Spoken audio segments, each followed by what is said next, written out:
Heads and Tails, ladies and gentlemen, welcome to it. I'm your host with the most, Brian Black, and welcome to another episode. And as always, I'm not rolling solo. I've got my brother from another mother, mi compadre out here, mi wax. Hola, Togi. Shapunjantwan. Grand wena. Grand pinjalo. I'm finding sakotora shama hoodie gang. Feel it's that time of the year, my It's brother. winter, my It's that G. time of the year, My man. and this weather is not playing games, man. You know. Yeah, but I suppose we have to be ready because we always know it's coming. Eh? Yeah, of course. So asingakali kakhulu because it's gonna be over soon, right? Yeah, man. Yeah. Otherwise, wena. All good, brother. You're looking good. Nyakubona silver fox, so fresh.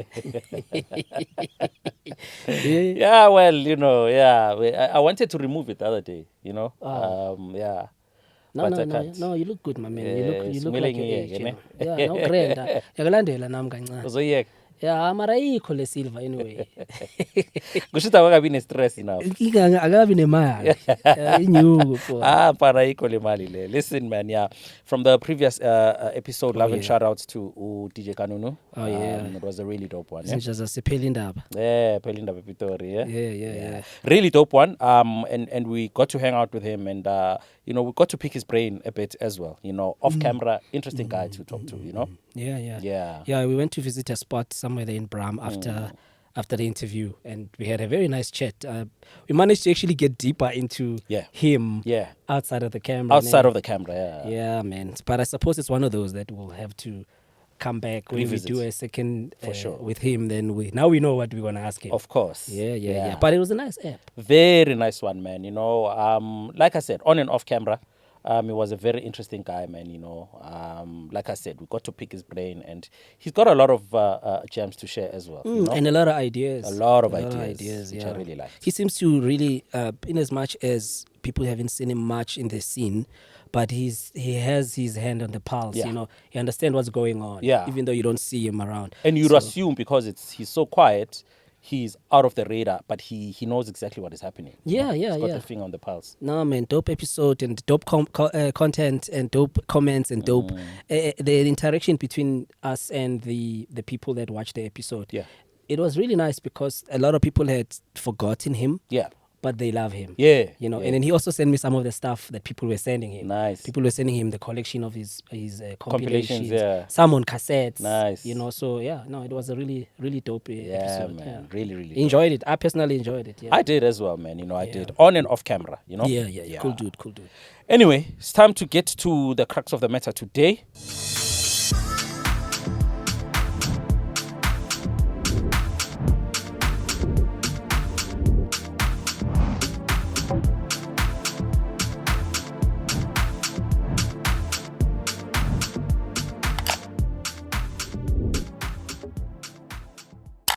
Our guest hails all the way from Ekasletu, Soweto to be exact. Born and raised in Soweto, we don't know. We're going to find that out. Very good friend of mine. He is a businessman. He is a father. He's an all-round stand-up guy. You know what I'm saying? Yeah. If you want someone who's a stand-up guy who's going to be there for you through and through, it's this guy. You know, on a personal front, he's been that guy to me. Through and through, we don't have to talk, but I know I can pick up the phone and say, Emina, get better. He's a stand-up guy. He's that guy. Yeah. You know, he's always going to pick up your phone. You know what I'm saying? Definitely, yeah. Yeah, he is a personal friend of mine. Your favorite DJ's favorite DJ. Yeah. Ladies and gentlemen, we're proud to present to you DJ China in the building. Chino. Sure, Titas. Thank you for having me. Yeah, man. Welcome. It's been a long time coming. Long time coming, Yes, right? yes. You're a very busy man. You're busy, brah. Man, we try. Yeah. We try. So mangithi ngiyakubamba la uyaphunyuka. Mangithi ngikubamba ngapha uyaphunyuka. Yeah. Siyatholana somewhere. Siyatholana at some point, siyatholana. you know what I'm saying? Yeah. No, that's good that we actually natolagala at some point. That's Yeah. really No, cool, you know. definitely, yeah. I know a lot of people have been crying. One of the most requested guys. Yo, bro, they've been crying. Really? And Oh, yeah. people have been requested. And we always say, you know, Price just went up, yeah. Kupukile price. Yeah. Yeah, no, but we've always said to we'll try our best to get you the best. You know, Yeah. we'll get you the people that you think is the best.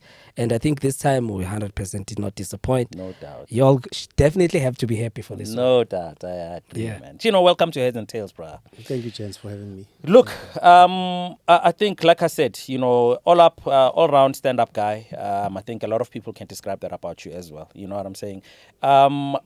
Are you born and raised Shawela? No, so I was born and raised Orlando East. Ngumfana London. What? Hey, madam. Yeah. Okay. Ngumfana Okay. London. Yeah. Yeah. Okay, Orlando East. Yeah, Orlando East. Oh, okay. Go. Roma. What the Yeah. hell, guy? Yeah. Who would have thought? Who would Hey have thought? man, and I know a lot of people from that side who are probably gonna say, "Yeah, kudala sazi ukuthi Chino vele." Yeah. How much Do you still hang around Orlando? Well, the guys that grew up around, I mean, are no longer there, you know. Yeah. So, I mean, everyone's sort of like dispersed and doing their own thing. Yeah. You know, so, Okay. Yeah, but up until what age were you that side? Because yazi was elangade. I think I moved to Orlando. I think it was in the 90s. Okay. Yes, 1990. Right. If I'm not mistaken. Yeah, 1990. Yes, because I was raised by my aunt, Yeah. who's like a mother to me. Yeah. So they bought a farm in Sirbacom. Yes. Yeah. So that's where we moved to. You know? Okay. Yeah. Then I later moved to Shawela.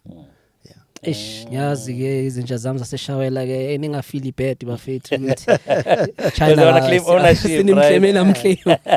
No, Mari, I mean, But you are Ikaslam. Yeah. So, ukhulele khona and namanje you're still definitely. connected Yeah, to the for sure, place. yeah. Yeah. You know. Look, I mean, let's briefly touch on you growing up in Shawela. Ekaya, do you come from a musical background, Ekaya, or? To a certain extent, yes. Yeah. I mean, Ole Lam, music blind. Yeah. You know, so she was heavy to that Motown soul, you know, that Man. era, the Yeah. OJs, and so something I grew up listening to. Yeah. You know, as well. You know, my uncle who owns a company called Jazz Foundation. You Okay. know, he does a lot of jazz events, and he's heavily into jazz and art, and Yeah. so that's also another influence because I used to spend a lot of time with him. Yeah. So on that front, I'd say yes. Okay. Yes. Okay. And any siblings, or were you the only child? No, I have an older brother. Yeah. We share the same mother, Yeah. but a different father. Okay. So he moved to Benoni, Okay. Crystal Park. Okay. Yeah, so uhlala la udana manje. Yeah. You know, yeah. Right. But like as I said, because Nkhuliso and my cousins, my immediate cousins are like my brother and sister. Because Okay. that's how I call them, you know. Okay. Abu Tile Ausi, because, you know. we grew Temba, up- where does he come into the? Temba is actually my cousin, but Right. he's Nkhulele Kabo Temba. Yeah. Oh. Okay. Because we've known Temba Yes. Udai, Rudman Laga China. Yes, Okay. yes. You guys at that time, Yes, right? yeah. Okay. Okay. Yeah. So briefly, I think where does music come into your life now? Because obviously, you become your own man now. You try to find your own feet. Where does music come in? For me, I mean, going back to what I was saying, where I grew up around the influence here, where my uncle played a lot of jazz and blues and this and that. And I spent a lot of time with him because he was that guy that had the nicest cars that had, you know. Yeah. So on weekends, I'd always go to his house, and I'd listen to this. So Yeah. from that, I liked certain elements from jazz, Yeah. you know, and I mean, I think almost all the genres of music, they stem from that, you know, rhythm, jazz, the and basis, blues. right? It's Yeah, the basis. So my brother, who was then a friend of DJ Mbuso's older cousin brother, which is Tsepo. Tsepo, yes. Shout out to Tsepo. Shout out to Tsepo, you know, Gwaza. Gwaza. Yeah, so my brother, my cousin Temba actually took me with to Tsepo to Mbuso's house. Mbuso's house, Orlando. That's how I met Mbuso. Yeah. You know, and I remember the first time, I can never forget that, where I knew exactly where I actually wanted to DJ. Where when I just came in, I think Mbuso was making a mixtape or something like that. But I was just stuck there and I didn't move, you know, and man, what a welcoming guy. He just welcomed me and, you know, I think I'd say that era, really. By then, were you already collecting your own music or? Oh, for sure. Yeah. I mean, besithenga amakhasethi Yeah, aboganyana. amakhasethi Yes. aboganyana, yeah. Omthi eJozi. Yes, Uyabona? So yes. you come from that era, ama-empty. Yeah, empty cassettes. 2, 4, 5 rand, Yeah, yeah. so I mean, we come from that. Vele besithenga amakhasethi ngalezo inkathi lezo, you know. So we'd buy those tapes nabangani bami. Obviously, if wena uthenge wena uthenga la sithenga into efanayo Yeah. uyangithola Yeah. so siyabolekisana Yeah. this week umamela le Plus you can dub yeah, anyway you to can another dub, yeah, empty yabo, cassette. Yeah. kanjalo so we come from that era mangiwasha imoto ngama Sundays wonke lami Yeah. idlala music Yeah. that's how the love developed, you Okay. know. Also in school, another important factor in my high school years, DJ Tulani the Warrior. Yeah. very good friend of mine. Yes. I'd say he's like a Shout family out friend. to Warrior. Yeah. You guys are that tight. Yeah, he's actually one of the guys that also influenced me to start buying music. Because I used to go with him to record shops and buy stuff. So shout out to him. I mean, I used to spend a lot of time Gubo. Yeah. Yeah. And you guys are really and tight. Gubo, like they take me as a son. Yeah. you know? Yeah. That's dope. Yeah, That's dope, dope. Who would have known? Yeah, man. Yeah. Really cool.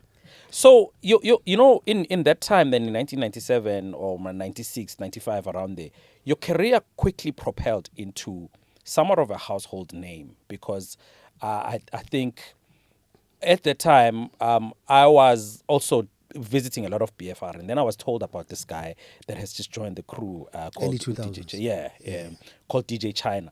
Your career quickly propelled, man, you know, into, like I said, a household name to a point whereby, you know, I think you started doing very big events and opportunities for you to release compilations started to come about.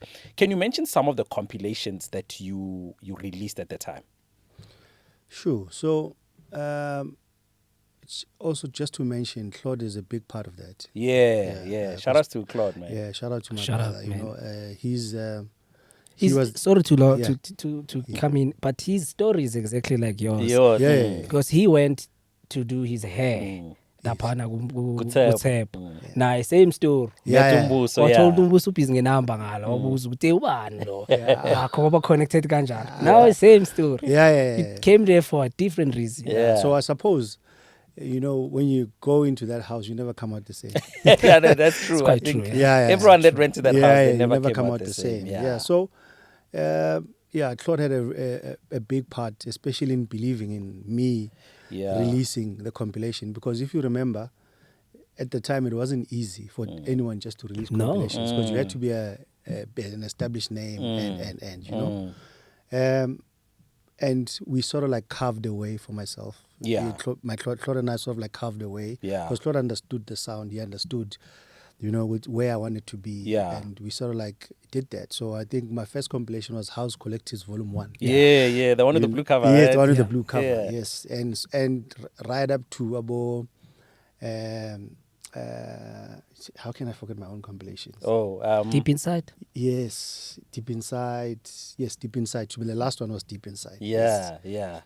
But what is it about you and Claude? Because, you know, I always describe you and Claude like this. It's you, it's him. Yeah, So- Martin Olim. Yeah. Was it just an instant connection that you guys had, or is it a friendship that developed over time? It's a friendship. I'd say it's a friendship that developed over time. Yeah. So, when I started DJing, Yeah. Claude was already an established Yeah. DJ. Not to mention an amazing DJ. Yeah. You know? Yeah. I used to go to gigs to listen to Claude. Yeah. Because Claude was a DJ that he could DJ from Laipati Kala Yeah. until Ivan. Yeah. Different genres. Yeah, you'd know Yeah. different genres. Especially Claude was bad in hip hop. I don't think you'd remember. Yeah.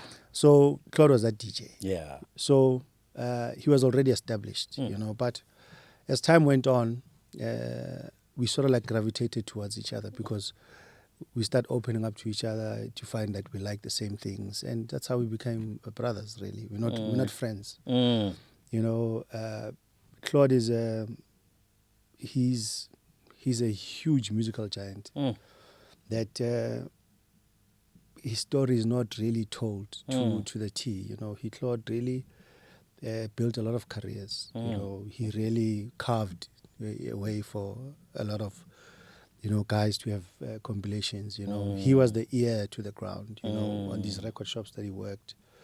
So he has a very special ear. Yeah, people don't know that about him, but I mean, I can name a lot of songs. Claude broke the song. You know, Claude was the one advocating for the song to come. You know. Abo Lisa Shaw, abo Let It Ride, ingoma zika Claude lezo. Uyangithola Jazzanova stuff, into zika Claude lezo. Uyabona, like he that's Claude. You know, his ear is very sharp, you know, and he has a very unique taste. If I'm funny son or someone on the OG side, maybe between Christos. Yeah, Claude and Christos were a bit similar. That's messy. That's why we bazwana. Yeah. Because their energy, good music is that, you know. But Claude is a man. I wish him nothing but the best. You know.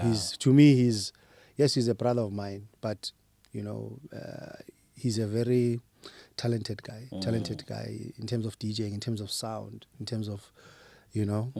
I know many people may think that bias, but So when we had Claude here, he was explaining to us, and it kind of intrigued me, the fact that when you guys play together, you at no point did you ever rehearse your we're gonna go. You literally would just be there in Tanga. The only issue would be who's gonna start. that's it, literally, you know, because that's the energy I'm talking about. We were in sync like that, musically, you know, and I think it speaks to the respect we have for one another. You know, I respect Claude as a DJ, number one. Yeah. So at no point did I ever feel like I wanted to outshine him. Or, you know? Yeah. And vice versa. I know he feels the same way about me. Yes. You know? There was never a sense of competing amongst each other. We never did that, you know? We were just like, oh, you here? Okay. Then he'd probably say, let's say an hour in, he'd probably look at the time and say, what do you think? Should it go up? And I'd say, yeah, maybe 2 notches up or 1 notch up. He'll know the exact song. So in most cases, how it went, I'd always follow his lead. Yeah. Because Claude, I mean, I was Bambi party. Well, I suppose if he can play the whole party. Yeah, of course. So he can read the dance floor. So I always followed his lead, you know, to say, okay, you know. Sheesh. I mean, there was a time you guys, I think you had like a 6-hour set at 115. I got there, you guys were playing. I left, you guys were still playing. And, you know, it was just a constant energy that was here, you know, and we were all just vibing, and a good 6 hours where these guys were playing. I ended up leaving.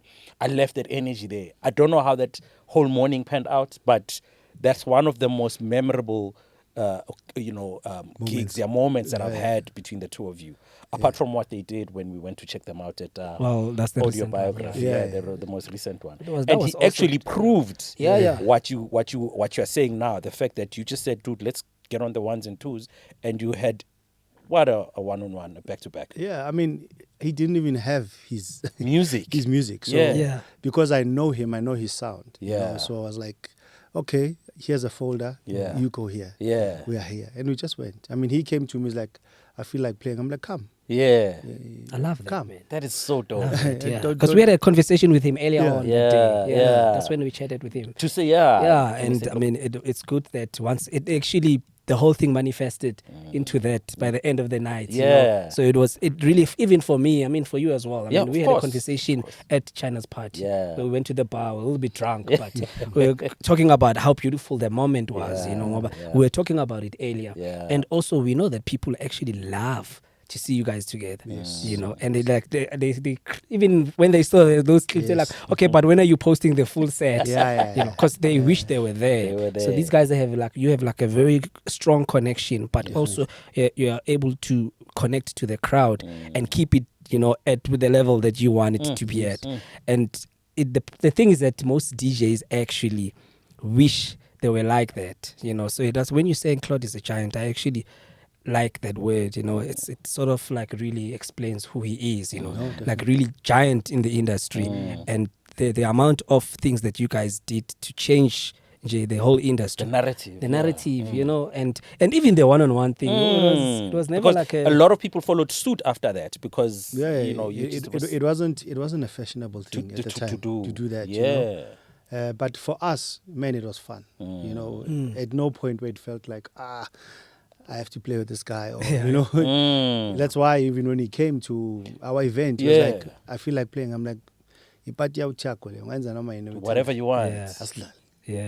So that's it, you know. Dope, man. You know, when China, you know, I said earlier on, you are your favorite DJ's favorite DJ. You represent culture to the fullest. I can see you are immersed in the culture. You love this culture. You know, you live it. I see it every day. When I talk to you, like you live this thing. You know, to you, you know, what is it? What is it about the dance culture that makes you just want to stay all the time? Because it's easy to say, especially with how, you know, the direction that it's taking now, because it's different to what it was 15, 20 years ago. You know, what is it that's still making you want to say, I'm staying within this culture? And also for the fact that it has evolved so many times, like it kept changing and changing, and till today, here you are, you're still immersed in it, deeply immersed in it. You know, it's not. I'm not even going to tell you a complicated answer. Yeah. There's still a lot to be done.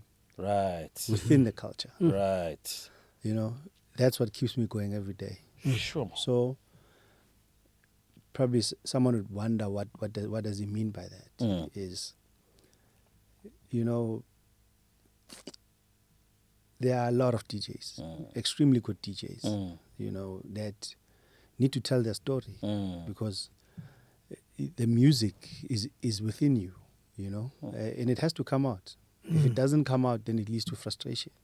That's true. You understand? So I understand that, I get that, which is what I'm doing with Audiobiography, which we'll touch on later. But that's the basis of what it is, you know. So there's still much to be done. I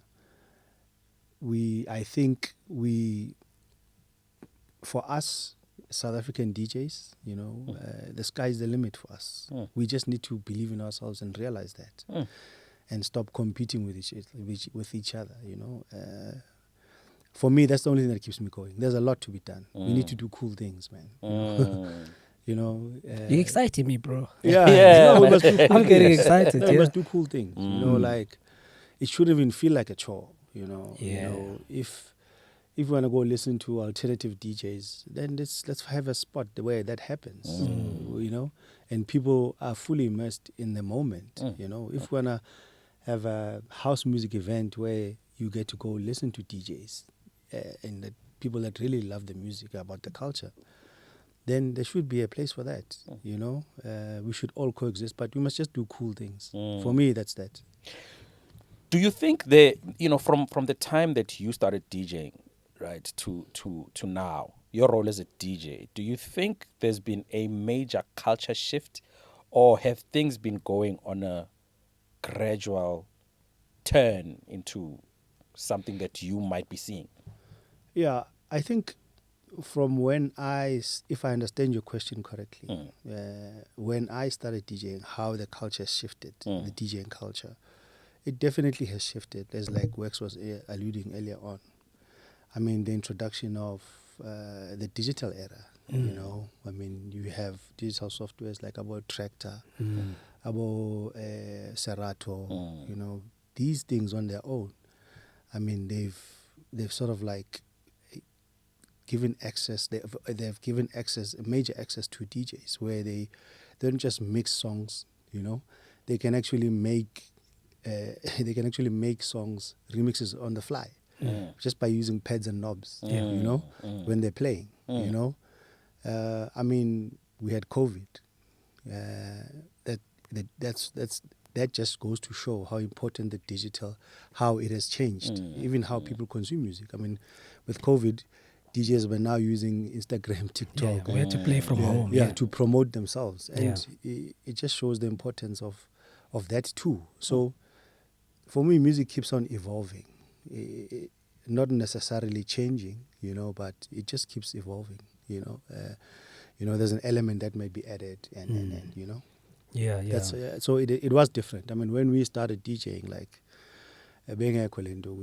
you know, if UX on record and they only brought 3 copies, it was just 3 copies. You had to wait till other copies came. You know, now with how people consume music, your SoundCloud, your Spotify, it has granted more access.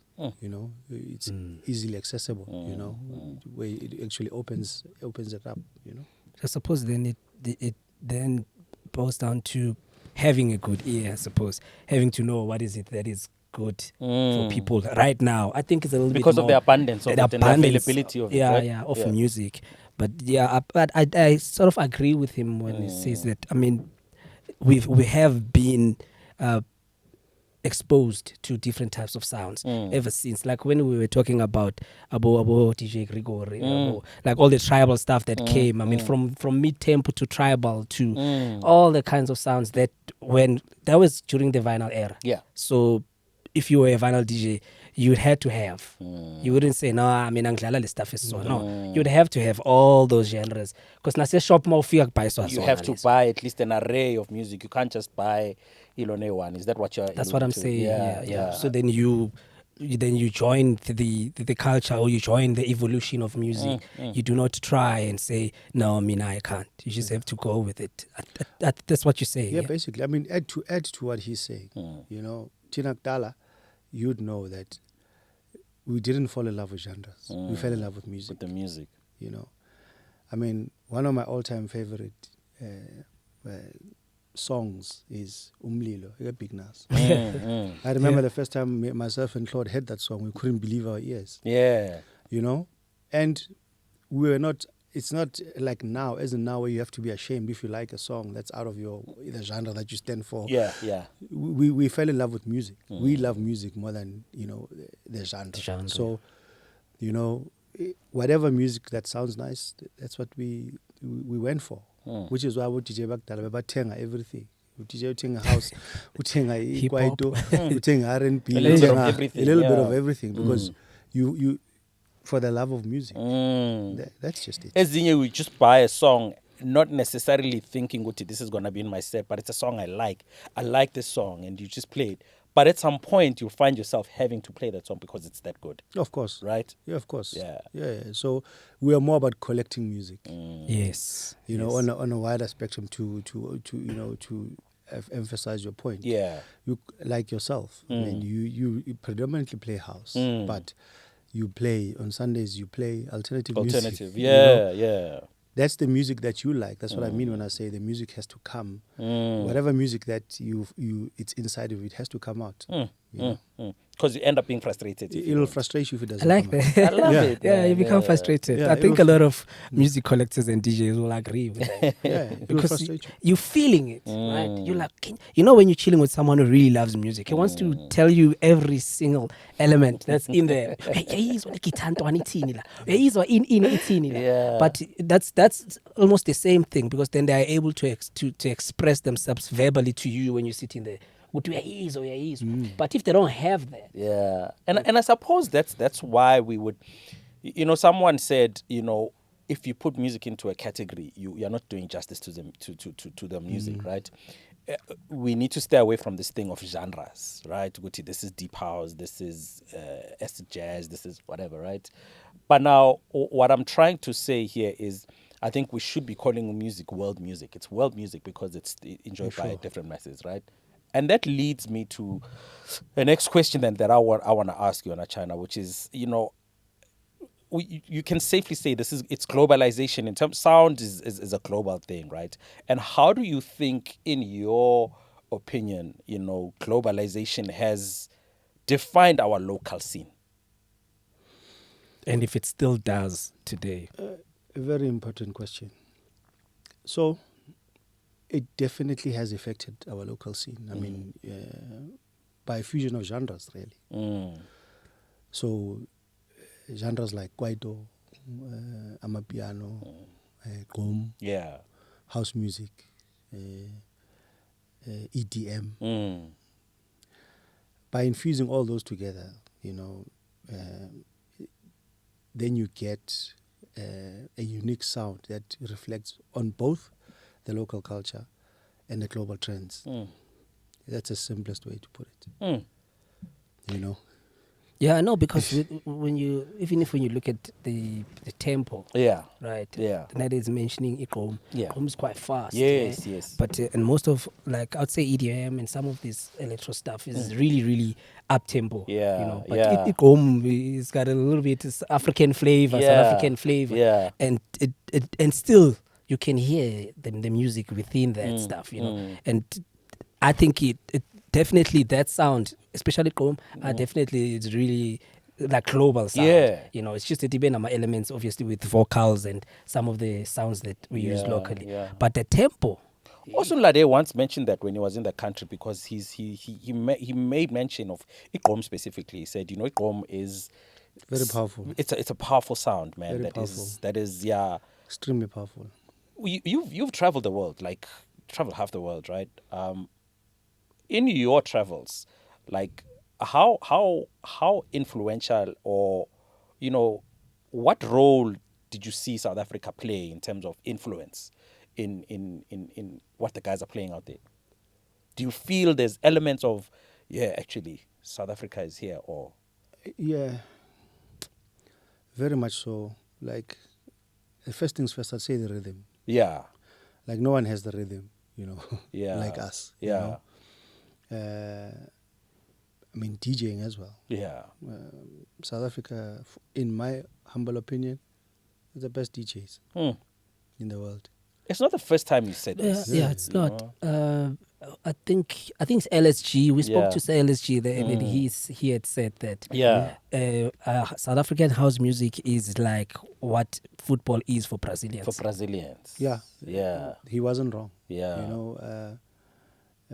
I mean, you see our artists, on the big global stage now, the stages now, all the big festivals. Whether you talk about Shimza, or you talk about Temba, you talk about, even the singers. Even the singers. Yeah. So, I mean, you see that, so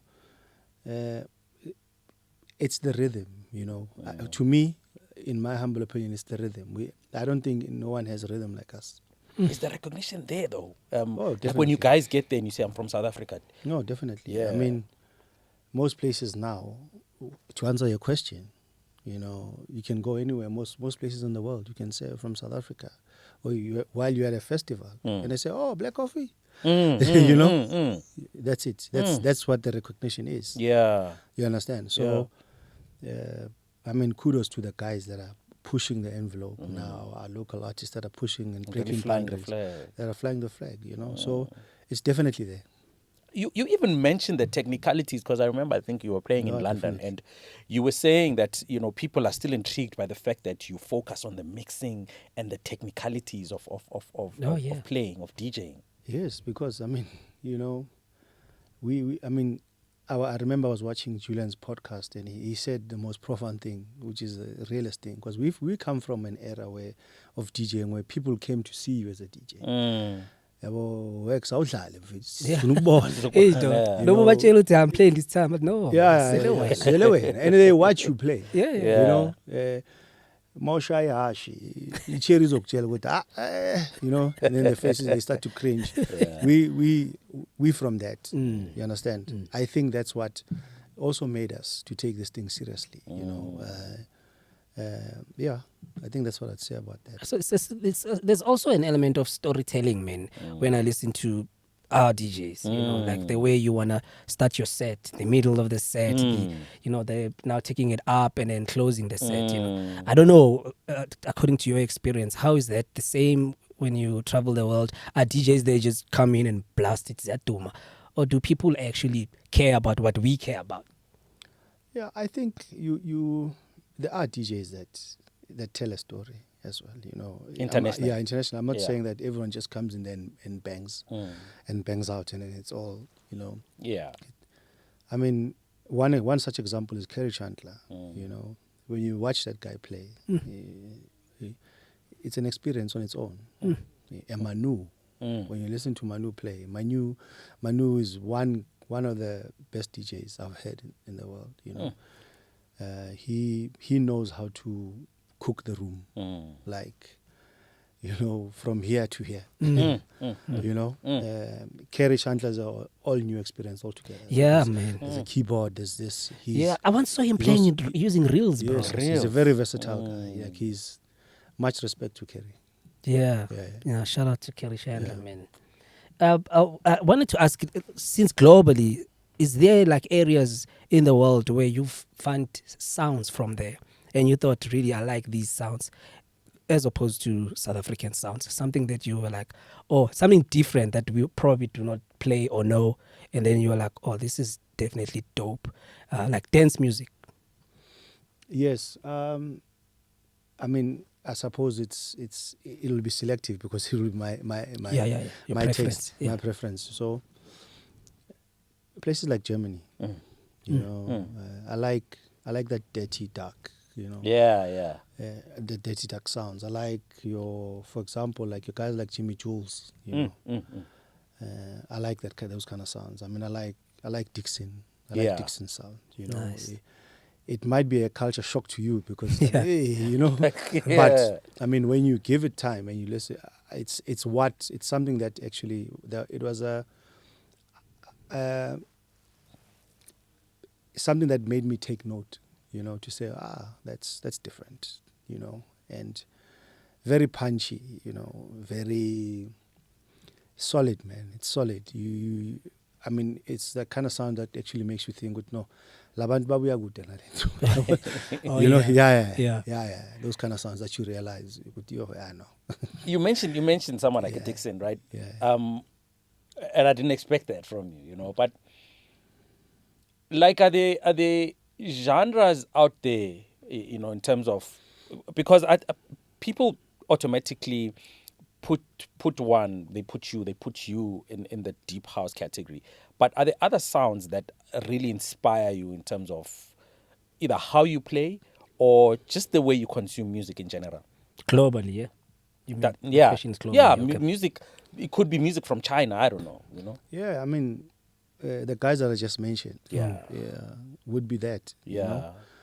You know, because they, to me, like the sound is different, and a guy like Solomon, you know, who is the biggest in the EDM scene, like he's the godfather. I mean, that guy, he plays to nothing less than 15,000, you know, by himself. His flyers, it's him. His flyers are always Solomon plus one.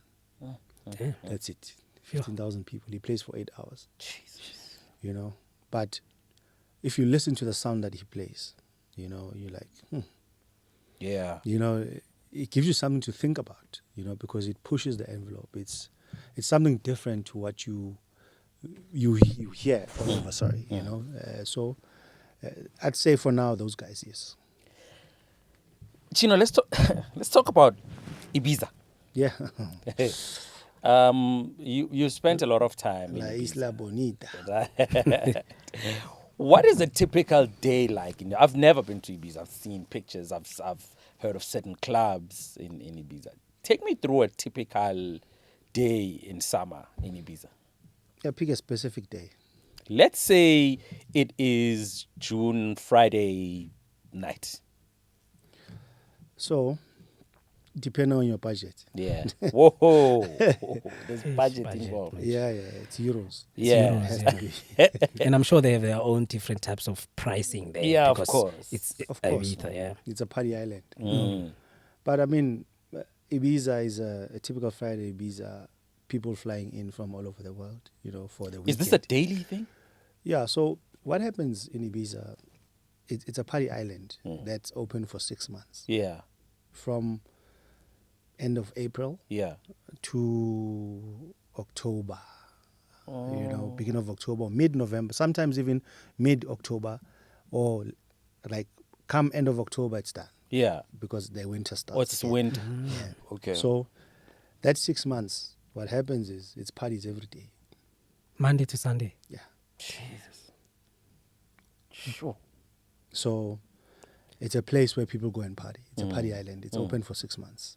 You know? You need a lot of euros, eh? Yeah. So people come in and out, you know, different weekends, you know. People come in and out and they go, they come, you know. Yeah. I'm here in the opening, I'll come again next month. And you know, Yeah. I had a friend of ours from London.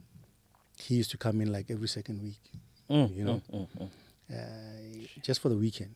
So a typical day, Friday in Ibiza, people coming in, landing, you know, from wherever they come from in the world. There's places to go to, you know, whether it be maybe on the night, it could be a pasha. could be, or something else, you know. When you land there, do you land at Ibiza, or is there somewhere you land and then you go to Ibiza? So what you are saying, you'd land in Barcelona, then fly to Okay. Ibiza. And fly to Ibiza. Yeah. So Okay. yeah. So wherever you are from the world, really, you Yeah. land in Barcelona and then fly to Ibiza. It's my first time in Ibiza, and I need a quick 101 because I need to check out the most popular places, because I'm assuming there's different party houses, right? If I land there, typically for someone who's never been there, how would I navigate? Is it just going literally place by place, or are there places that I really need to check out and make sure that I don't leave Ibiza without checking out? Again, it depends on your taste. You know, you have extremely big parties that are like embedded within the culture of, you know. I mean, you'll go for whether it's from Tuesday actually. Yeah. Actually Monday you've got DC10, which is like one of the biggest parties on the island for many years. It's like a culture. You have to go there on Mondays. On Tuesdays you have Martinez Brothers, you know, at High in Ibiza. You know, if that's your vibe, you go there. On Wednesdays, you can go to Chenoise, you know. You've checked out all these places? Yeah, I mean, you have to. Yeah, you yeah. know, you have to, you know. But there's just different parties for every day, you know. So what they've done well as well is they've made sure that you have options. Yeah. And the options are visible. So from when you land, you know, on the luggage belts, where you collect your luggage, you've got billboards like for different parties. So if it's as you wait for your bag, you can see, so no, as you walk, it's like it's Kleptomaniacs here, it's High Ibiza here, you know, it's about Jimmy Jones. Yeah. You know, like it's just there, you know. So it's not something that you, even when you drive out the airport, I mean, probably the first billboard you will see is Black Coffee's billboard, and then you, as you drive out, you see other billboards. Yeah. Andre Oliver, the Ends Party, everyone, Martinez Brothers. So by the time you get to your hotel, You almost have made up your mind. you know you've seen what's there, what's Yeah. available. Probably when you get to your hotel, if you ask, they'll probably tell you, okay, any hotel you can go to, you can ask, which places should I check out today? Yeah. If it's a Wednesday, they'll tell you, Wednesday, this is what's happening. Most cases on some hotels, they have some flyers as well, where you can go. You know, but generally, Ibiza is a very laid-back island, you know. Okay. Yeah, it's a very laid-back island. It's not what we are picturing and what we are seeing. Yeah. We're just thinking people go in there and go crazy party. No, they do at Okay. night. At night, okay. Yeah, but during the day, it's very. I mean, people are into their healthy lifestyles. People are jogging. Okay. From the morning, people are jogging. It's breakfast at restaurants, at cafes. Okay. It's meetings at cafes. It's marinas. You know, it's lunches and then there's shopping. Okay. You understand? Okay. You know, so there's a hype of activities. There's ferries. You know, to Cova Santa. You know, which is, you know. So yeah, I mean, You've played there, right? As well. No, I haven't played there. No, I'm just saying. In One of the Ibiza. Yes, in yes, Ibiza, yes. right? Were you playing deep? What were you playing? So I was playing Afro House. Yeah. I like that question, yeah. I was playing Afro House. Because that's what they,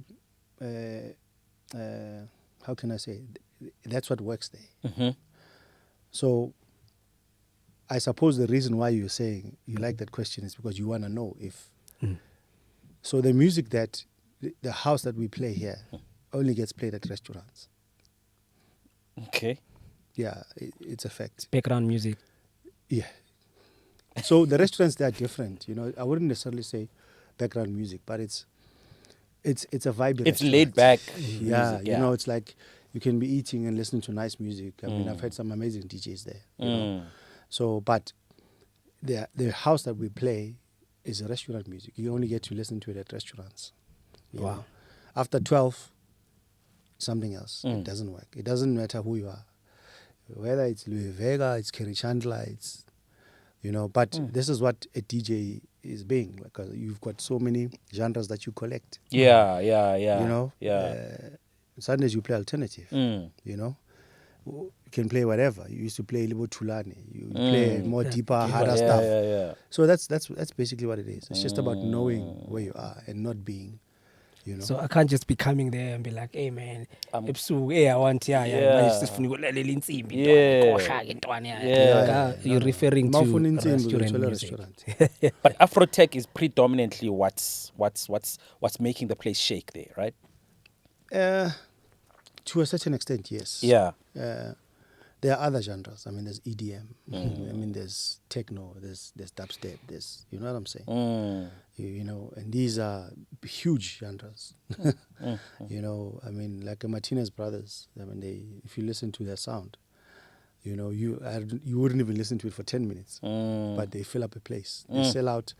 When I was there, I mean, they sold out every night for the entire season. It was sold out. Jesus. Wow. It's more of that, plus reggaeton, where you also have like Pablo Fierro, where he also like used to pack out his Wednesdays at Chinoise, Abu Paco, Suna, all these guys, so it's not that Afro House is dominant. Okay. You still have your Calvin Harris, you still have your across the road at Ushuaia, that do these crazy parties, daytime parties. For a boy sitting here watching probably this podcast and looking at you, they're saying to themselves, damn, China's made it. Do you think there's a level of success where you can say, I've made it now. I've become successful in the DJing industry? And I'd say no, because which leads me back to the earlier question that you guys asked. What drives me? I mean, having traveled and seen, you then get to realize there's a lot of work that needs to be done. There's a lot that needs to be done. So I'm nowhere near where I want to be as a DJ. Yeah. You understand? So I have my own aspirations of people that I follow, that I watch, where I want to go, but it really starts with you. How do you see yourself? Where do you want to go? If you are saying you've made it, are you saying you made it on whose level? So I suppose it starts with you, what you aspire to, what you want to be. But me as China, no, not yet. Let's talk about that for a little bit, right? Yeah. There's a lot that you've picked up from your travels, right? If you say there's still stuff to be done, where are we lacking in terms of South Africa? And I'll talk more. I won't talk about the music because I think we've exhausted that. But in terms of the eventing space, right? What are we? Is there stuff where we're still lacking? In your opinion, because you're far from having made it. Is it from? Let me start there. Is it from the eventing space or is it from the musical space? So just to make sure I understand your question, are you asking on where do we lack on an eventing space or in musical in general? Let me ask you from the eventing space. Okay. Because I want to talk a little bit about that and what you're doing of late. But also for the fact that you have seen so many events worldwide, and sometimes you're not even trying to compare. It's just what you're doing on the daily. This today you're in this country, tomorrow you're in another country, and then you are back home. Maybe you're like, I think pull mama out. And then you're like, hey, muntuzo ya pige match. I think is that where you are. Do you get that? Yeah. I mean, when I got back, yes, I got that. I think my first part to your question, if I were to answer it, is one, I personally, I think exposure. Because job was to come back born. If you were to go to Ibiza for a week and you go to all the best parties, when you come back, as typical example, angeke usafuna ukubona ama 350. Angithola nje ukuthini. Yeah. And they take you through the BTS, behind the scenes. They take you through backstages. They take you how they operate, how they run. You know, what I think we can learn from those people, which is what Shimza is doing well, is the level of professionalism and dedication and intention. You know, overseas they have promoters. So people that actually promote the party or the event, whatever event that you're doing. You know, so you have people that actually actively go out and market that event.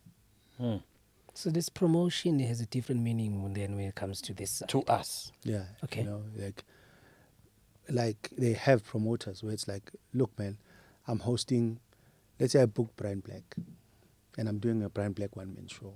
I need to go and sell that show to the people. Who's going to do that?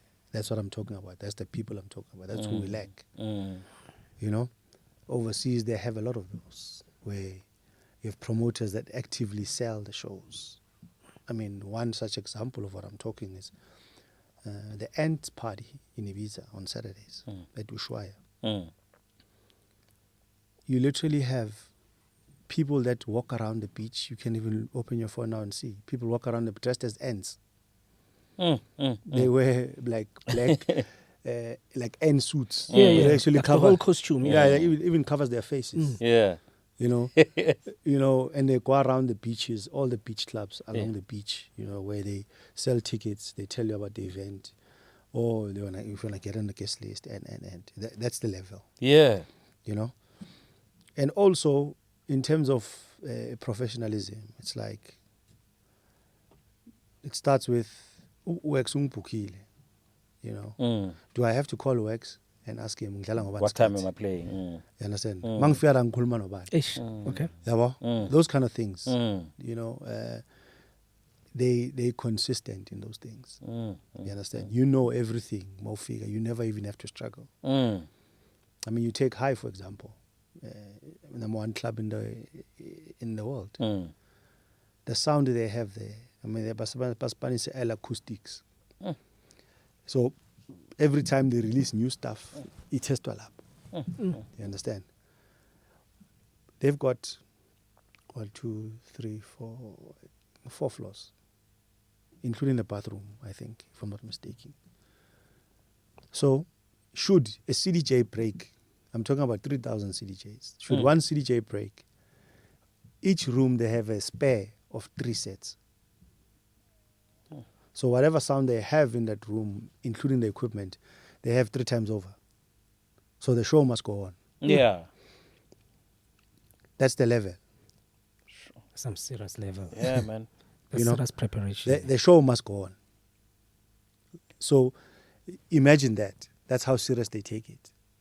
And whenever you are there and you need or want for something, like you can come to my event and say, you can go to the event and say, mfana yazini ngizozwakala ngizokusupporta, but abo Wex decide ukungifonela uzana abantu abayi6 khona into esingayenza. Like us, we ask, mfana uyangibulala mfana. Yeah. They don't work like that. Sure, let me see what I can do. Nanoma angazi ukuthi uzowenza. You understand? So That they make a plan. yeah, so it's the mindset, it's the mentality. You know, we are check ubone, you know. So where Gunye is, Yeah. you can see which I see a lot of that influence. Okay. Where Deep in the City is, Yeah. I see a lot of that influence. Yeah. I see that. Ukuthi uyabona ukuthi abantu bahambile babonile They've seen, yeah. So I'd go back to say to exposure. We lack exposure. Once we get exposed to certain of how people do things, or how they do shows, And then I think we can learn something and improve, moving forward, But the most important is the promoters. Yeah. Even if I book works, I need to market works and make people know it and speak to the right people. Abatanda, whatever works is doing, or whatever Brian is doing. Yeah. Yo, Brian Wears, we have him. Yeah. Tickets are going. Are you coming? We need that. Yeah, it kind of sounds like how we used to do events back in the day, because you would have posters, you'd have flyers, you would have buy a big amount of SMSs so that you can SMS. That was before social media, right? SMS bundles, yes. More bundles, just so that you can send everyone. You have a number, send an SMS during the event. But it was like serious promoting. I think we've sort of started lacking because of became lazy because of social media. We relied heavily on social media, thinking it's gonna do the work for us, right? I think so. So I mean, having said all of these things, China, let's talk about audiobiography, right? You have this event that you do. Is it bi-monthly or is it every month? So we are working to have it monthly. But obviously it's winter now. Yeah. So initially how we did it was every second month. Yeah. So let's talk about the autobiography, because I've been to a few of them, and I've spotted a thing or two there. It's like, oh, this is is audiobiography basically you returning and kind of showcasing some of the things that you've seen globally in terms of the eventing space? Yes, a big part of it, yes. Yeah. But if you remember earlier, I said that when I said there's a lot of work that needs to be done. Yeah. Like it's, for the longest time, I've felt like there isn't really there aren't a lot of platforms where DJs can go and express themselves. And people that appreciate the sound can go there and, purely for the music. Yeah. And the atmosphere. Yeah. Where the sound is right. Yeah. The technical equipment is right. Everything is right. The venue is right. There are a few of those places now. So that's the basis of that's what forms audiobiography, really. I mean, Brian, I know a lot of DJs, like really good DJs that deserve to a stage like that, but they can't get it because they're not affiliated to whoever, and So I'm trying to bridge the gap there. That's also what I'm trying to do. Part of the huge responsibility that audiobiography has is bridging that gap, where you think, man, these guys are really doing it. Oh, this guy is doing it. Let me put him on. You understand? Whereas you would know, I think you guys have hosted events too, it's very difficult to host a no-name brand. People are like, but I'm trying to build. I'm happy for now that people are getting it. I'm building a vehicle where you can trust that whoever is there is going to deliver. Is meant to be there. Nice. Yeah, well, it's not there by association, but it's purely there by how good they are. That's how I view them. Everyone that's played on that stage, there's still more coming, obviously, but everyone that's played on that stage is people that I believe they deserve that stage. Yeah. So it's giving homage to those kind of people. That's what audiobiography is, where DJs can play, and be themselves.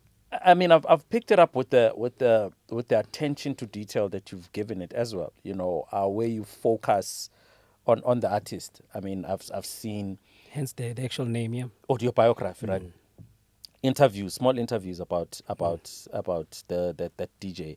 I mean, these are things like probably I wouldn't like necessarily say people haven't thought of, but it's just they haven't put into practice. And is your intention to say to the guys, let's do better, or are you saying this is the direction we should be taking? Yeah, I mean, each one teach one, right? Yeah. So, to answer your question, it's like people know Brian Black, but how do they know Brian Black? He's a DJ, yeah. Yeah, uyadlala, sharp. Yabo? Uh-huh. But if I put you on a stage, if I present you in a way that people would listen, pay attention to what you are saying, maybe they'd want to bazokuzwa ngenye indlela, yabona, to say, maybe we should actually go listen to Brian. Yeah, what? You've got people that have been following you for a while, but they don't actually know what inspires you as a DJ. They don't know why did you choose the sound that you play. So I'm giving you the platform to express yourself, to also showcase what kind of an artist that you are. You know, noma umuntu akwazi, but uzothi hayi thi ngihambe ngiyolalela uBrian. You know, because I've presented you in a different way. That's the purpose of those interviews. Yeah, and I'm happy. I'm glad to see that other people are doing it now, because that's the level that we should be.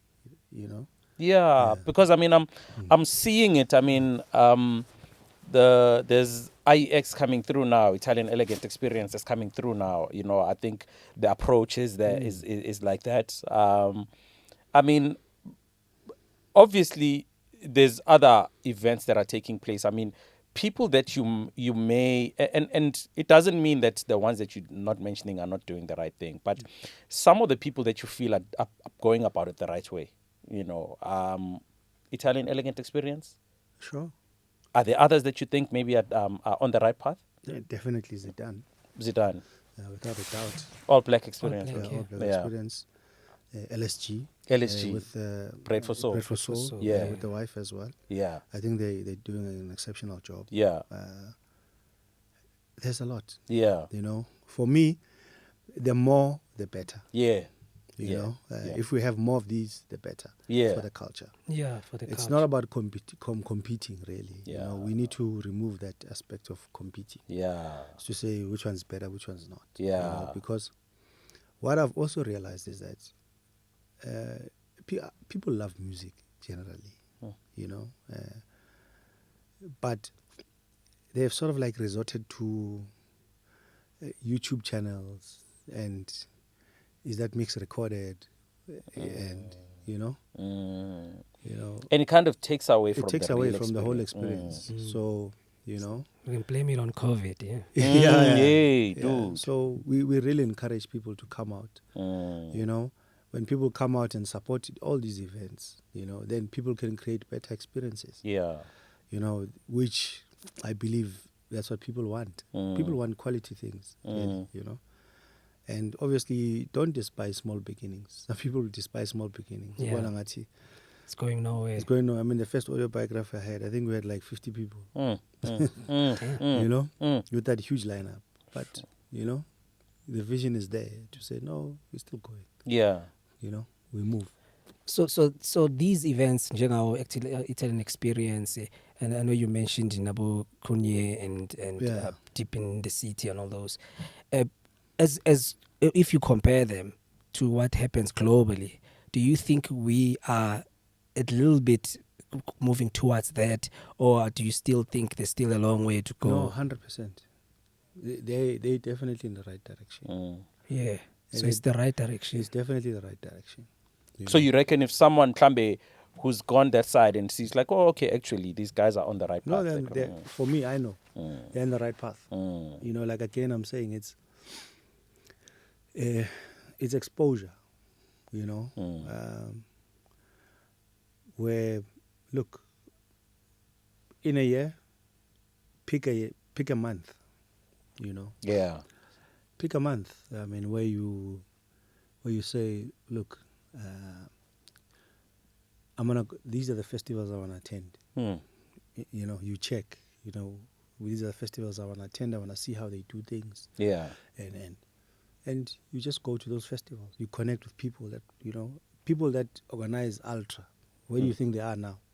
People that organize our Ricardo Springfest. Where are they now? you know. This is it.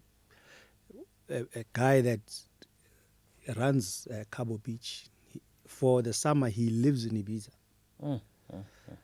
He's there, you know. So the dancers you see at Cabo Beach in December, they're dancers from High. So we need more of that, where we just go and we learn, we absorb as much as we can. We come back, we implement. You know. Obviously, we need support from the brands as well. You know, for us to explore, you know, and to spread our wings and fly. You know, there's also a lot of you know, abantu bafuna into eseyiduma ukuthi I know.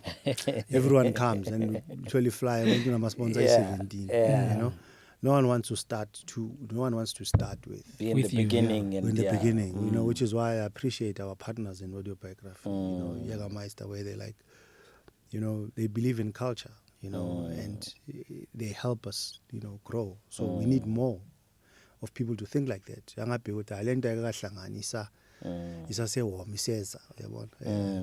If we have people that can say, okay, Brian, what are you doing here? You know, this is what I'm trying to do. This is what I'm trying to go. Okay, sharp. What support do you need? I need this to go here. Okay, sharp. Here's your budget for this year. Let's see. Let's, you know, circle back within a year, see how we've done, and what can we improve. What, you know, we need more of that. My events. Yeah, people who can support you when you start, in the you path. know? For sure. Because I think in most cases when you put all your soul, your hard work, your money into an event with a bigger dream, obviously you're thinking, I can do this once a year, or I can do this 2 times a year, and then the one that you do does not become successful at all, and then you look at your losses. That's when you're like, nah, man, I'm not doing another one. So this is where they come in and say, don't worry about the losses. We'll cover this when I just continue with the dream. Yeah, because I mean, there's things, because now then you'll have something like a KPI where after every event you sit back and you just have a look and say, okay, what were our wins and what were our losses? You do that, right? Of course. What works, with what doesn't work, yeah. what we need to change. Yeah. So I have an amazing team. It's still growing, you know, but how big is a team supposed to be for one to actually start? Well, you can never say, really. You know, it depends on what you are doing. Yeah. You know, other people can do wonders with 3 people. Other people can do. It depends on your vision, what you want. Yeah. You know, so you build me personally. I mean, I build my own team. So the people that everything is intentional. How the interviews come out, how the flyers look, how they roll out. You know, everything is intentional. You know, everything is well thought of. It's not taxi chase. I would, hey, yeah, this looks cool actually. No, everything is thought out. You know, so the guy that will shoot, you know, it's the same guy that will, you understand? We'll sit together and edit, because I'm also into that as well. You know, we sit together, we edit, and you know, it must come out a certain way. You know, I'm anal about that, because it needs to come out right. Because when it comes out right, then the people believe in it. You know, that's just how I do it. You know, really, because you have to give people a right, and then people will follow. And I suppose the measurement then is, you know, from your KPI is, like you say now, when you look back over your past event, if there wasn't a level of growth, you would tell by the crowd, like you're saying, untanga uzotufuna ukwenza event, ibe flop event, ganti you do one event, you look back, okay, your measure of success is by, okay, this time ngazuthi sibonile ngazuthi kuyagcwala nyana abantu kuyakhuphuka, then people are starting to talk about the event, and it grows, right? Yeah. Also for me, it's like I'm saying, I mean, it depends what is your end goal. Yeah. Another reason for me, for the longest time, wherever you go with these events, mhlawumbe ungabuza umuntu ukuthi hey bukunjani la, athi ubekugcwele. That's all they say. Akekho umuntu uthi hey da, what a beautiful experience. Oh, true, yeah. You know, like the moment that you guys had and you went to the bar and actually spoke about the event. When last did you have a moment like that? You know? So it's more about ukugcwala than the actual experience. The experience, yeah, what you're know? supposed to be taking out of the Yeah, event, what you're supposed to be taking out of. So my focus is that, the experience. So what you guys had, a little chat on the corner, there's a lot, it makes me happy that every time people come like, man, what an amazing thing. Like, at some point we spoke about it, and I like that. That's what makes me happy. As opposed to Gucci, I'm not, yes, eventually we'll get to 5,000 people or 10,000 people. Yeah. But the baby steps. Yeah. I understand that gradually we'll get there. I mean, I can only speak of stuff that I know. Like, you look at, again, I'm going to say Shimza, you look at his one-man show. I personally know that. He started you look at his one-man show now. Huge thing. He only started seeing money after 10 years. Yes. It's a fact. And he had to be consistent with it. He had to be consistent with it. The 10 years. Dude. You look at Zidane. People are seeing Zidane's gig now. Zidane charity. I can share with you. I'll share with you a photo. Charity. This is like 18. I remember corner like 10, 15 years ago. Yeah, like in memory. Yeah. You look at it now. He's in a. Is it a stadium? Yeah. It's a stadium. Yeah. Easily 8,000 people. Damn. Strictly house, in deep house for that matter. So it's a process. Yeah. You have to trust the process. I mean, if you have a goal and then you're ambitious, that you gotta put in the groundwork. That's it. If you get 200 more people, you're gonna be excited. Understand what the next event, the 200 might not come. It might not come. But you keep the standard needs to remain the same. That's how I think we will get it right. Anything you want to share, Zidane, is like the organizational part of it? Is it the level? Yes, that event, you can see that he puts his all into it. It's his baby, and we are Jens in Turkey,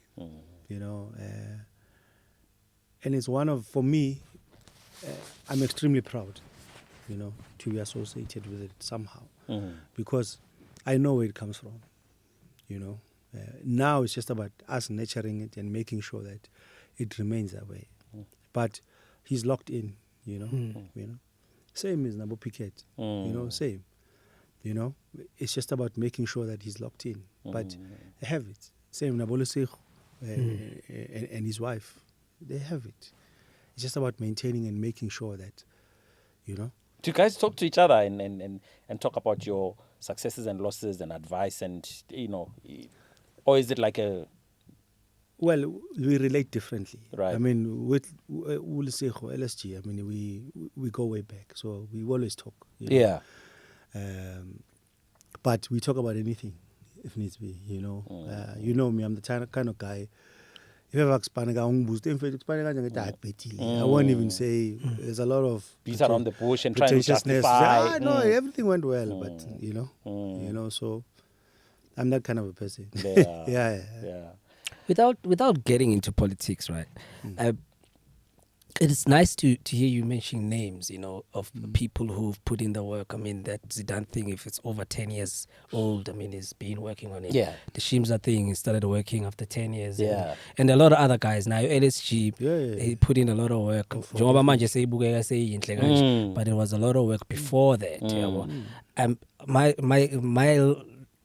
way of trying not to be controversial or to be political about it is I wish there was at least one name that comes from the West, excluding you, because, well, you're doing it East and North, in Joburg. And it would be nice to be able to say, look at Brian Black, that big event and what. I mean, there are venues that are being run maybe once a month, something. Yeah. But a big event like that, just my 2 cents. It would be nice if you had one guy that we can There see. he is now. Yeah, he is. But I mean, maybe he has it in his plans now, in the Definitely. future or whatever, to bring it there. I'm saying I want it there. Yeah, you want it there. It's our guy. It's our event because it's our guy. It's in the pipe works. You know, there's a lot of groundwork that needs to be done in Soweto. A lot. What is different from these two guys that I'll mention, Ozidane and Piquet, is trying to ban a culture, your house music. Meaning, there are places where you can go actively. You will have music. You understand? That sort of music. So they push the culture. You know, if Loras yaziwa would die, we elect number. You know, so it. You know, we need to. So the groundwork is. I'm not saying let's not do it. I'm saying there's a lot of work that needs to be done first, before we can even look at. Because these things are driven by culture. Yeah. I mean, if you look at Ama Friday Gazita and Indawin, how long have they been running for? I think now it's almost 6-7 years.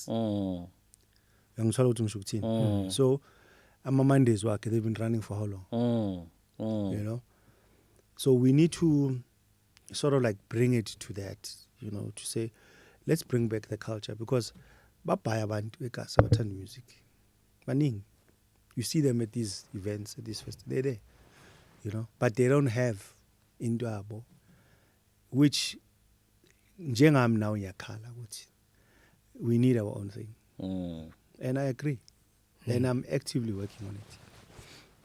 Do you think we sort of lost culture as well, or did we never had it before? Because all the big guys, I mean, the BFR crew, Claude, Mbuso, these are big DJs. Kanyani, Toxin, Abudi Khwele. We can name a lot, you know. I mean, the first female DJs, Abu Shaili and all those people. It was a culture of house music. Did we lose it, or did we not really have it? No, we've always had it. I mean, if you remember, Moya guest abekhala. Moya Orlando West Gumbuso September, yabo. We've always had it. Yabo. But I just think that at some point we just, because I look at it differently, right? Where, let's say if Brian Black, he's like the deep house guy, was a Soweto. Obviously, when he gains popularity, he's going to start gigging outside of Soweto. Now, abantu base Soweto, sekunzima ukuthi balalele Brian Black. Because check gig yakhe useDurban, so there's been a lot of those. And I'm also partly to blame. I'm also part to blame, actually. You know, you say ukuthi umuntu waseKasi makathi say ukuthi okay ngifuna ukulalela uChina uzwe outside of Soweto. Because, or maybe China has prioritized a well-paying gig over guys. I'm fine, so born or whatever. You understand? So a part of it needs to be selfless, you know, to say, okay, this is part of giving back, and this is how we're gonna do it. So if I charge, for example, 5,000, that guy's gonna give me 1,005. Maybe I should take it for the greater good. For the greater good. So these are the things that one needs to consider. You know, and it's not going to take me alone. It takes a village. Yeah, it takes a village. Which is also one of the things that I've learned from abroad, is that these guys, man, they work together. They work together. You go to Tulum, it's a jungle. Mexico. It's a jungle. But I actually had a chat with one of the guys that owns the restaurants there. Like, but how do you guys make it work? You understand what a jungle is. So they built, I mean, they have like a day zero party, one of the biggest parties in the calendar, where everyone literally goes to the jungle for that party. It's but they are Damien Lazarus, you know. Yeah. But, you know, I think this year they had, there's also Zamna as well, where they had kind of music. I mean, you saw how many people they had there. It's literally a jungle. They have to build. So these restaurants, these hotels, how does this work? How does it work that on Monday or Tuesday, Tulum, the restaurants are full. This is, this guy says, no, but we work together, So if OX owns a restaurant that operates on a Wednesday, we put all our efforts to make sure that he succeeds. If Brian owns a restaurant that works on a Saturday, we put all our efforts to make sure that he succeeds as well. So the end goal is for someone to stay here longer and not get bored. Yeah. So if you are here on Monday, but you are coming for a party that's happening on a Friday, you don't get bored during the week because you might decide to leave on a Wednesday. So we need to give you things to do every day. So if Integra works on a Wednesday, then we convene as owners to say, hey, Jens, I'm struggling. Works to say, Jens, I'm struggling here. What can we do? Maybe on my roster I have Nasty Nev, or I have so-and-so. Maybe I can pull in a favor there and ask them to come swing by, because it's a Wednesday anyway. When I'm fetching database, that's how they do it. But you see it, you kind of see it, and you'll correct me if I'm wrong with the guys at East Rand. I mean, you go to Uzidan on a Monday, you'll find Pickett there, you'll find China there, you'll find, you know what I'm saying? I think their idea is what you're talking about now, Guti. If we were to grow a culture as a East Rand, the only way we can do it, we've only got us. Let's just support each other. That's it. And I would like to think, Guti, it's a no-brainer when Zidane is doing All Black. Obviously, Pickett is going to be part of that, and Pickett is going to put his energies and what to push the event ga Zidane. But it's a collective thing that they're doing, right? And I think maybe that's where we lost it as Sowetans, where we just felt a sense of individualism, where someone was doing something, it's like, they've got it, we'll be a supporter somewhere.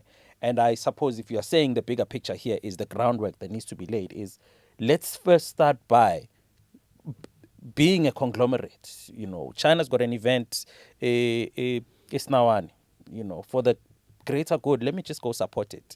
Let's go there and chill there and support it. That's the groundwork, so that by the time we start doing a bigger building type of thing, siyafatelana thina sodwa. Yeah. You know what I'm saying? Yeah. So this thing, it's also extends to other avenues, right? I was having a conversation with a friend of mine on Saturday. Yeah. On Sunday at the Wing Republic.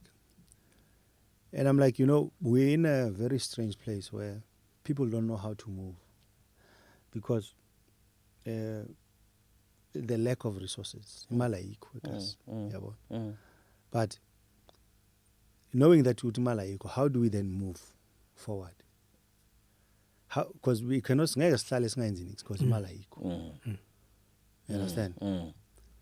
So maybe if we're to remove money out of this thing, how will it look?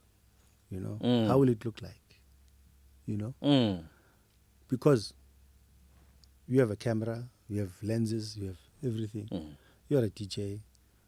Brian, listen, as I'm being said, sikhuluma naloyo muntu sabona ukuthi ama-Tuesday wakayabhetha yazi nda siyadlala la so ngicela nje ukuthi asifakele igawulo nje yenze example yabo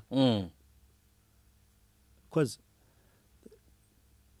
uya DJ anyway iskill sakho ku DJ uno music uthenga every day or every week but awudlali because ufuna 20,000.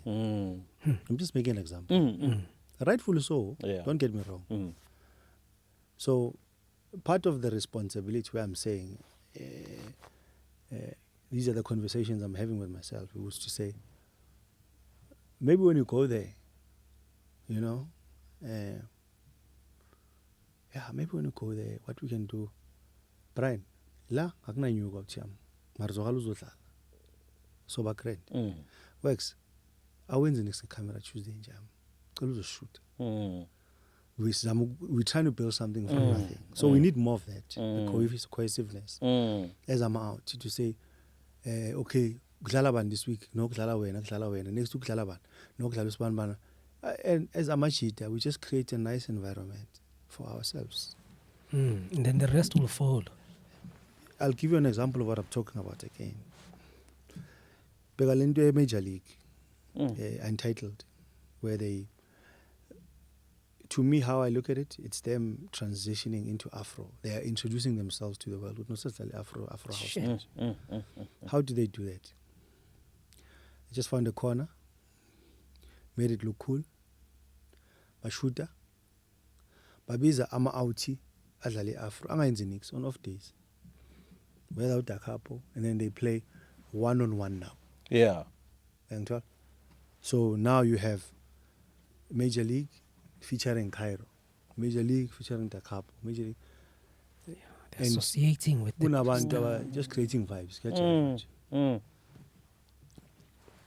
Chano, you've become a brand. I mean, with the work and consistency that you've put into your name, right? And I'm sure you get this question a lot, especially from the up and comings, where what tools do you have, like a toolkit that you refer to or that you can give to someone to say, for you to stand out as a brand, maybe this is a direction you need to consider? It's for me. It's a very open-ended question, because you want to build a brand, a big brand, or in terms of DJ, or do you want to be an all-round brand? For me, it must start with you. Yeah. Let's look at it from a DJing point of view, because I'm sure the people that come to you are people that admire your DJ skill. Which I like the way in where you are DJs, now. DJing and how he's become who he is. So from a DJ point of view, what would you tell that young boy to say, oh girl, Yeah, I mean, it stems from, like, again, it starts with the person. Yeah. Like, why do you want to DJ? Do you want to DJ because it's cool, or you think it's easy to get money, or it starts there, really. Or for fame. Or for fame, but for people that, I think you guys would agree, for people that love the skill of DJing, you know what I'm saying? Some people, they think they want to be DJs, but they end up becoming musicians because they love music. Music more. They love music more, but I think a starter toolkit that I'd give to anyone, for that matter, is have a dream, act on your dream, become intentional and resilient, and work towards your dream every day. Consistently. So, yeah. Good and bad days, because I think a lot of people give up when the bad days come. Sometimes they come in numbers, like 2-3 times, and you're like, nah, this is not for me. This is not for me. I mean, anything that you imagine, it needs to have an ending. So as a kid, more cooler, you knew what mina mangikhula ngifuna ukuhamba ngani, or ngifuna ukuba nendlu enjani, whatever the case may be. So even here, if you want to be a DJ, like Uzbona, yes, you want to start DJing, but what sort of DJ do you want to be? Where do you think you want to, What's your ending looking like? So, definitely on a farm. Nice. Yeah, definitely on a farm. Yeah. I love the farm life. Yeah.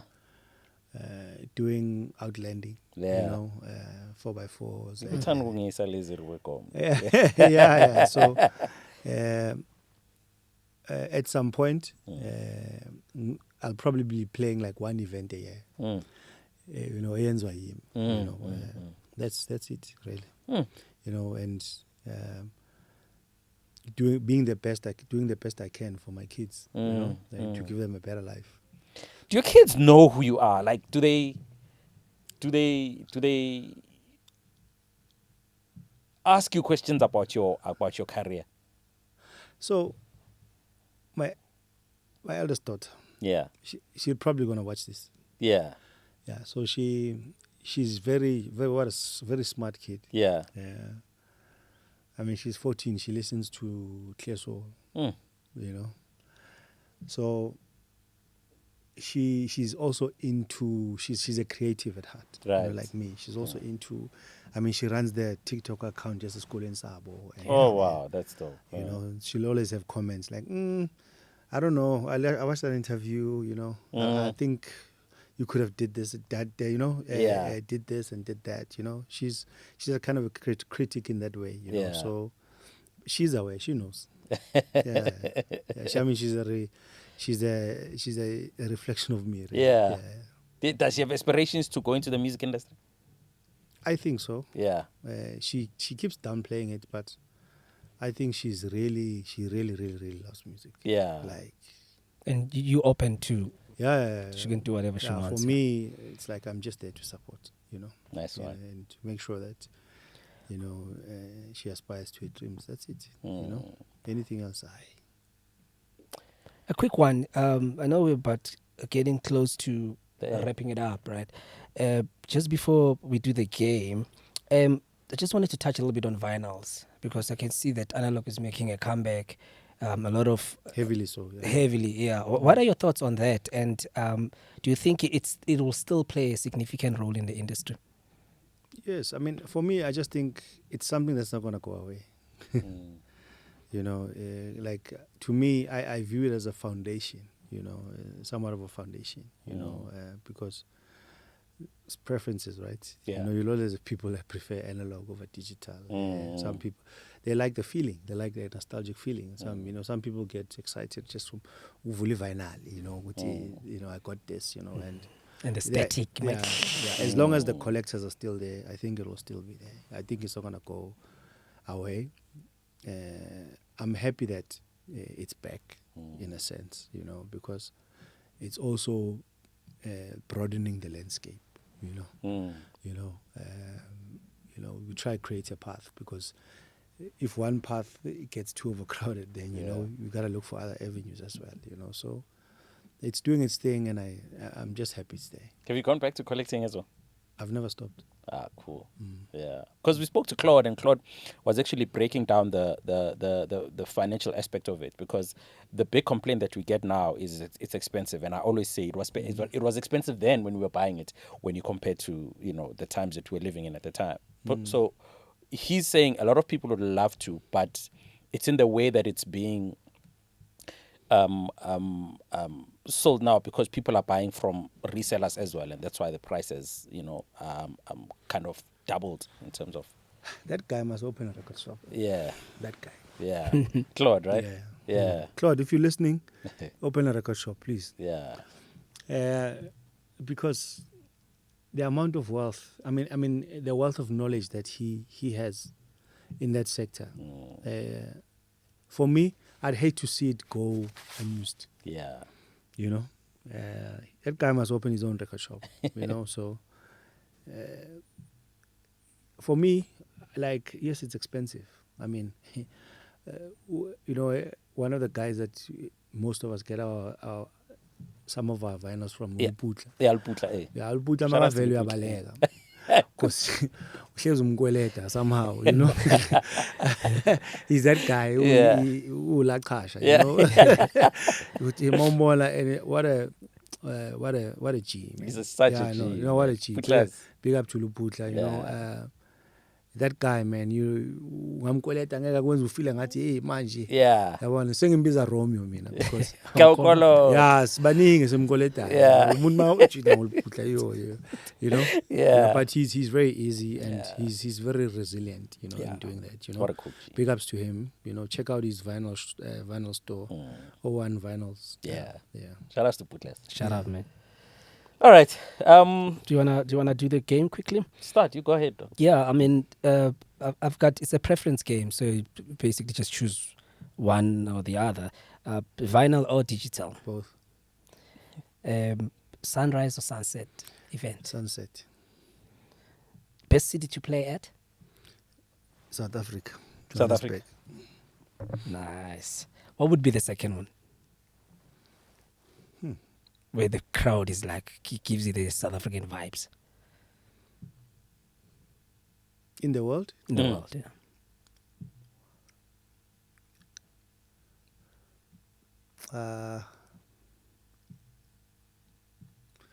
It's a lot.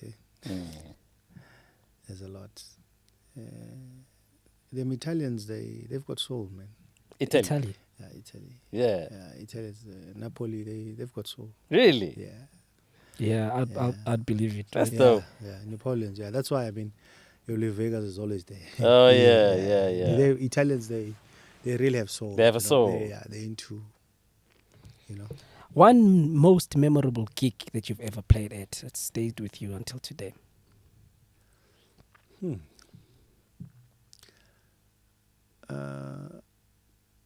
Electric Brixton in London. Years back, I think I was playing. I played there with Unati. I was doing the opening. He was the main show. Yeah. Right? It'll stay with me for a while. Yeah. Nice. What's the name of the place? Electric Brixton. Electric Brixton. Dope, man. Yeah, I think, I've got what I needed to get for now, you know, seeing that time is against us. Yeah. Anything else from you? Look, there's nothing else. There's a lot for me, and you know we have endless conversations, me and you, about the industry. But Besides the alternative. besides the alternative, bro, like, you know, I was trying to be as modest as I possibly can. But let's just quickly touch on the alternative. What's the alternative about for someone that doesn't understand? Because I think, you know, we've proven so many people, you know, they become shocked when they come to the alternative. You know, we were expecting, For someone who doesn't know about the alternative, can you just give them a brief rundown of it? So, an alternative, it basically stems from alternative sound. From what you used to. Yeah, from what you what used you to. like. That's yeah. what it is. I mean, I know a lot of people that are into that sound. A lot. I mean, almost everyone I know is into that sound. Yeah. But they never have a place where they can actually go and listen to it. Yeah. You know? And I remember initially when I launched it then, I mean, Vinny was one of the DJs that came and played R&B and hip-hop with vinyl. On vinyl. You know, so that's what it is, really. You know, they're exceptional talented DJs that there's an array of them. There are a lot of them. Like they like Amachi Dadlala, you know, and they don't have a place to express themselves. That's what that place is for. You know, so we must have a cool place. Alternative music. Yeah. Come to Braamfontein, the Wing Republic on Sundays. With Lubrain, Alternative and other DJs. Yeah, while you eat the wings and have your drinks. Yeah. And I think the environment alone just is fitting of what we're trying to communicate to people, right? You know, you come and hang out there and just listen to and we're not greedy about who is supposed to play when at what time. No. You know, people just come and expect the unexpected. That's it. And that's what we give them, you know, on a Sunday. And I think it's one of those events where you can just come and just just come and chill. Yeah. You know? Come and chill. And I mean, just to add, sorry, I know we're out of time, but you know, we're having a discussion with the owner, Shompo, to say Shout out it's to winter. Shompo, Do we stop? But I'm of the view that we don't stop. Yeah. Instead, we move inside. Yeah. You know, and the Wing Republic Plug. So we go inside. Makban doesn't get but people get bored in winter too. So here's the beauty about the people going inside. They end up going to stand outside because the vibe is just so nice in the area. You know what I'm saying? But yeah, that's the alternative, man. Yes, you know? Yeah. Chino, any last words from you, man? I think, you know, our guests always have to have that space of a part two. His part two also is needed, you know, because there's a lot I want to pick. They're going to tell us that anyway. Yeah. All the comments are going to be about that. I mean, after saying thank you for bringing him, but no, but you didn't ask him this. You didn't ask him this. But why you only spoke to him less than, you know, so because how much love people have for you. And they want, you know, people will want to know more. of course. So that they can claim you more. Yes. Any last words? Man, you sound like I'm dying. I was going to say, what was that question of yours? How would you want people to remember you? It's a valid question. It is, man. It is because, you know, we live in very unpredictable times, and I think you write your own story as an individual, you know. Yeah. So when you write your own story, you just need to, you know, how would you want people to remember it? Selfless. Yeah. Loyal. Yeah. Extremely loyal. Yeah. I mean, I'm a big believer that, I mean, the pie is big enough for all of us, you know. We just focus on a slice. Yeah, we don't have to. Yeah. You know, so that's it. China Pana, I have nothing but love and respect for you. Yeah, same here, man. Thank you, gents. From day one. From our Beatle days. Yeah. Well, I know you're still beetling now. We're still in there. Yeah. Yeah, we're still in there. As just change. Yeah. Yeah. Got all the love and respect for you, man. I wish you nothing but the best. You know, you've got a lot to offer the world, and the world still has a lot to get from you, to gain from you. Thank you for your time. Yeah. Because time is very limited. Man. Thank you for your time and coming through to hanging out with us, man. You know, I really appreciate you as a brother, and I wish you nothing but the best for the future, my brother. Thank you. I appreciate you, Primo. You know, I appreciate you, Wax. Thank you, Jayam.